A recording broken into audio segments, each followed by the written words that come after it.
দাদু প্রথমে ষষ্ঠী তারপর কন। ষষ্ঠী, হ্যাঁ, আমার হাতে আছে একটা জ্যৈষ্ঠী। জ্যৈষ্ঠী শব্দের তো লাঠি। ষষ্ঠী শব্দের তো লাঠি, আবার ষষ্ঠীর পর সপ্তমী।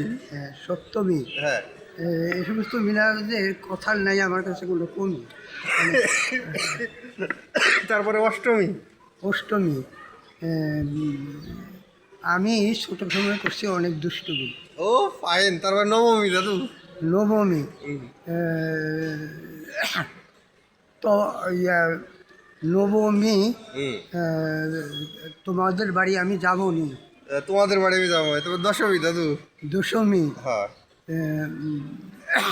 তোমার ইয়ে জামাটা কি পশমী? ও তোমার জামাটা কি পশমী? ফাইন ফাইন দাদু। আজকের যে আপনাদের এই যে হিন্দু ধর্মের যে পূজার উৎসব দশমী, হ্যাঁ। এটা নিয়ে কি আপনি কিছু বলতে চান? না, এটা তো বলতে না, আমার কাছে ভক্তের নাই কোনো টান। হুম, আমি যেইটা জানতে চাই সেইটা আমি বলিয়া যাই। এ থেকে নিজের নাই আমার তেমন কোনো মান। Fine fine, good, thank you দাদু। দাদু আপনার পরিচয়টা দেন। আমার পরিচয়, আমার নাম হলো সতীশচন্দ্র দেবনাথ। হুম হ্যাঁ, আমি আসল কাপুরিয়ার জাত। হুম হুম হুম, ফাইন ফাইন ফাইন। দেশের বাড়ি?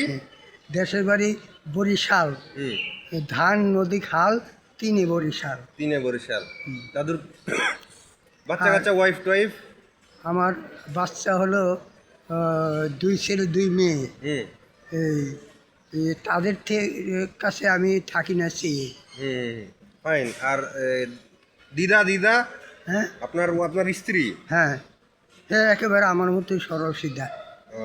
গুড, ঠিক আছে গাইস, থ্যাংক ইউ, ধন্যবাদ।